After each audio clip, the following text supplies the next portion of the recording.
Good morning, students. Welcome to Devasya Online Education. Today, we are going to start with the third chapter of history, that is Administration under the British. So, let's begin with the introduction part. The British came to India as traders initially, but soon they turned into conquerors and occupied a large part of India. East India Company established its firm control over administration. They formulated policies to look after the territories. The policies were made to serve the interest of the British. The welfare of the common people was never given any importance. तो as we are aware कि Britishers India में आए खरीदने के लिए और सामान बेचने के लिए, बट वो लोग कुछ ही टाइम में इंडिया को पूरा कैप्चर करना जान चुके थे और काफ़ी ज़्यादा पार्ट उन्होंने इंडिया का कैप्चर कर लिया था. फिर उन्होंने ईस्ट इंडिया कंपनी सेटअप की थी जिनका कंट्रोल जो था वो काफ़ी ज़्यादा बढ़ चुका था. तो उसको प्रॉपरली मैनेज करने के लिए उनको एक प्रॉपर एडमिनिस्ट्रेशन डिपार्टमेंट की ज़रूरत थी. तो ऐसी काफ़ी सारी पॉलिसीज़ बनाई गई जो कि ब्रिटिशर्स के फ़ायदे में थी और इंडिया के नुकसान में थी, जहाँ पर लोगों के वेलफेयर के लिए कम सोचा जाता था और इम्पोर्टेंस नहीं दिया जाता था. So what are those administrative policies of the British?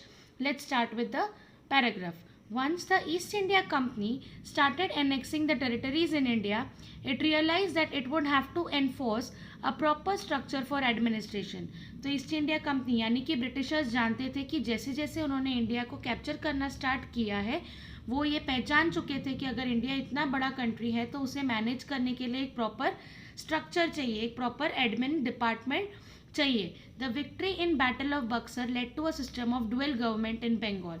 तो जैसे कि हम लोगों ने लास्ट चैप्टर्स में देखा था कि किस तरीके से बैटल ऑफ प्लासी और बैटल ऑफ बक्सर्स में ब्रिटिशर्स की जीत होने की वजह से उन्होंने ड्यूअल गवर्नमेंट पॉलिसी का सेटअप कर दिया था. ड्यूअल गवर्नमेंट का मतलब होता है जहाँ पर जो पूरा पावर है पैसे कलेक्ट करने का वो पूरा ब्रिटिशर्स के हाथ में था और लोगों को संभालने का जो काम था that was in the hands of the Nawab. Under this system, Nawab of Bengal was asked to look after administration of Bengal, but the revenue collection was under the control of the British. मतलब ये system के अंदर जो भी नवाब था बंगाल का उसे काम करना था एडमिन डिपार्टमेंट को संभालने का, और जो भी पैसे कलेक्शन का काम था वो सारा ब्रिटिशर्स करते थे. Though the company drafted a policy and wanted to achieve certain objectives such as earning more profits in trade and strengthening it's control over Indian territories.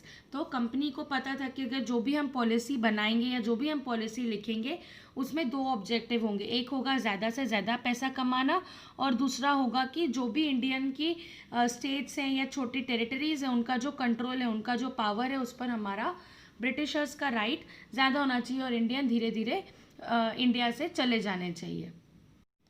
The company started miss using its power. तो company को power मिल गया था कि India में जब चाहे तब आकर ट्रेडिंग कर सकते. तो इसी का उन्होंने गलत फ़ायदा उठाया. ट्रेडिंग सेंटर के साथ उन्होंने अपनी ईस्ट इंडिया कंपनी और छोटे फोर्ट सेट करने स्टार्ट कर दिए.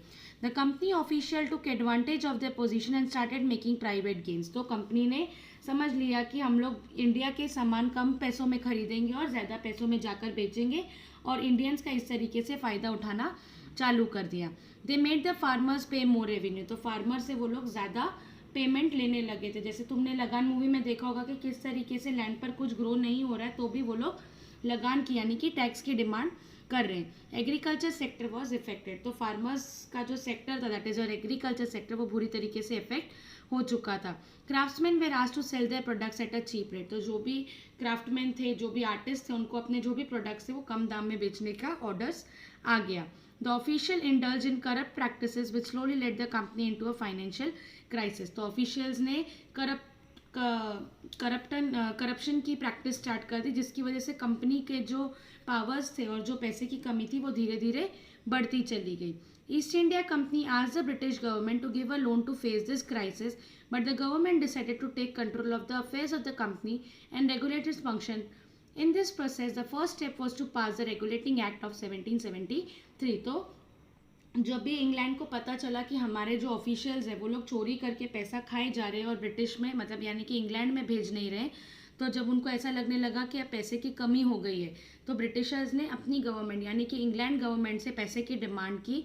और जब उन्होंने कहा कि हम लोग पैसा नहीं देंगे तो ब्रिटिशर्स यानी कि ब्रिटिश गवर्नमेंट जो थी उन्होंने सारा पावर अपने हाथ में ले लिया और इंडिया में जो ऑफिशियल्स थे उनको भी अपने कंट्रोल में ले लिया. और उसके बाद जो फर्स्ट हमारा एक्ट था that was regulating act 1773 introduce हुआ. As a result of Battle of Plassey and Buxar, the British became the masters of Bengal, Bihar and Orissa. तो हमें पता है कि जब भी बैटल ऑफ प्लासी हुआ और बैटल ऑफ बक्सर हुआ तो उसमें जब वो लोग जीत गए तो वो लोग वहाँ के मास्टर्स बन गए थे.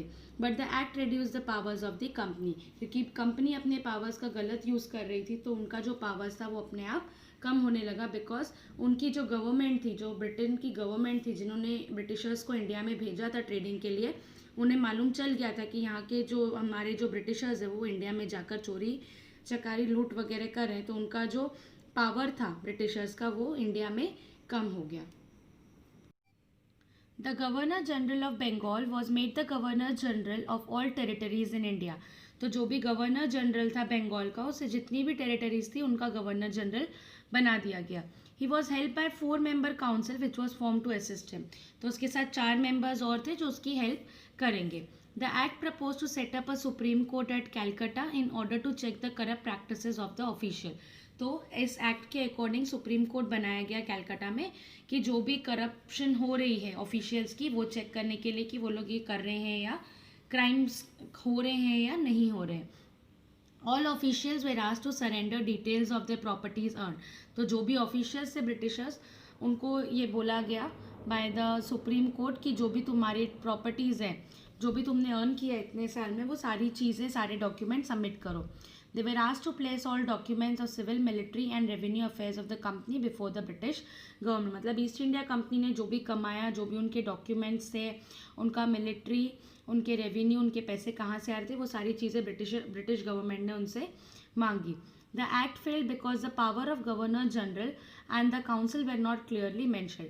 तो ये एक्ट क्यों फेल हुआ था? इसका रीज़न था कि जो पावर था गवर्नर जनरल का और जो उनके साथ 4 मेंबर्स थे, उनके पावर्स में कुछ भी डिफ्रेंसिएशन, मतलब अलग अलग नहीं थे, जिसकी वजह से काफ़ी बार डिस्प्यूट्स होते थे या झगड़े होते थे.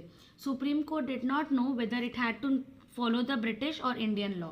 तो सुप्रीम कोर्ट को नहीं पता होता था कि उनको ब्रिटिश के लॉ फॉलो करने हैं या इंडियन के law. The governor of Bombay and Madras did not accept the control of governor general. तो गवर्नर जनरल जो बंगाल के थे, जैसे स्टार्टिंग में बताया, वो सारे स्टेट्स के और सारी टेरिटरीज के गवर्नर जनरल बन गए. बट बॉम्बे एंड मद्रास के जो गवर्नर जनरल थे, उनको ये गवर्नर जनरल जो ऑल ओवर थे बंगाल के, उनकी जो रूल्स रेगुलेशंस थे वो एक्सेप्टेड नहीं थे. Pitt's India Act 1784. William Pitt, the Prime Minister of Britain, introduced the Pitt's India Act in 1784 in order to overcome the shortcomings of Regulating Act of 1773. तो Britain के जो प्राइम मिनिस्टर थे जिनका नाम था विलियम पिट, उन्होंने जो भी शॉर्टकमिंग्स थे या जो भी चीज़ें कम थी रेगुलेटिंग एक्ट में, उसे पूरा करने के लिए उन्होंने पिट इंडिया एक्ट 1784 को लॉन्च किया. A board of control was set up in Britain to control the company, military, civil and revenue affairs in India. तो पूरा एक बोर्ड ऑफ डायरेक्टर्स का एक काउंसिल सेटअप किया गया ब्रिटेन में. तो जो भी कंपनी, मतलब जो भी ईस्ट इंडिया कंपनी का मिलिट्री है, उनका जो पैसा जहाँ से आ रहा है और इंडिया में वो लोग किस तरीके से डीलिंग कर रहे हैं, वो सारी चीज़ें उसमें बोर्ड ऑफ डायरेक्टर्स के हाथ में मैनेज करने के लिए बोला गया. The board of control was to consist of 6 members appointed by the king. तो राजा जो होगा वो 6 मेंबर्स बोर्ड ऑफ काउंसिल के सिलेक्ट करेगा. Governor general was given the powers to overrule his council and have control over Bombay and Madras presidencies. तो governor general थे, उनको इतना पावर था कि वो काउंसिल के साथ साथ मद्रास और बॉम्बे पे भी कंट्रोल कर सकते हैं. Governor general was made the supreme commander of the British forces in India. तो जो भी गवर्नर जनरल थे जो ब्रिटेन से आए थे, उनको he was made the supreme commander, मतलब सबसे बड़े कमांडर बनाए गए. The company had the monopoly मतलब single power over Indian trade and the right to appoint and dismiss official. तो जो ब्रिटिशर्स थे या जो ईस्ट इंडिया कंपनी थे, उनकी एक मोनोपोली, मतलब उनका एक अपना अलग राइट था, उनके अलावा मतलब दूसरा कोई भी आकर रूल नहीं कर सकता था. तो इंडियन ट्रेड में पूरा जो भी कैप्चर था वो पूरा ईस्ट इंडिया कंपनी का था, और किसी को रखना और किसी को निकालना, that was under the hands of the officials of the east India company. The Charter Act. A Charter Act was passed in 1830 and it ended the company's trade monopoly in India. तो Charter Act के बाद जो company का पूरा एक अपना rule था वो पूरा ख़त्म हो गया.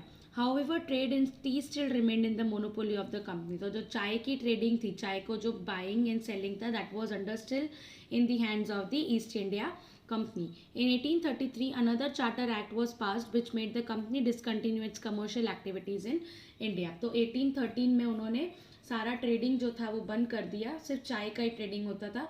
बट 1833 में दूसरा जो एक्ट आया उसके अकॉर्डिंग जो भी एक्टिविटीज थी ट्रेडिंग की वो पूरी की पूरी कंपनी के थ्रू इंडिया में बंद कर दी गई. The company became an administrative body under the supervision of the board of control. तो पूरा का पूरा जो कंपनी था उन्होंने ट्रेडिंग छोड़कर पूरा अपना एडमिन डिपार्टमेंट सेटअप कर दिया.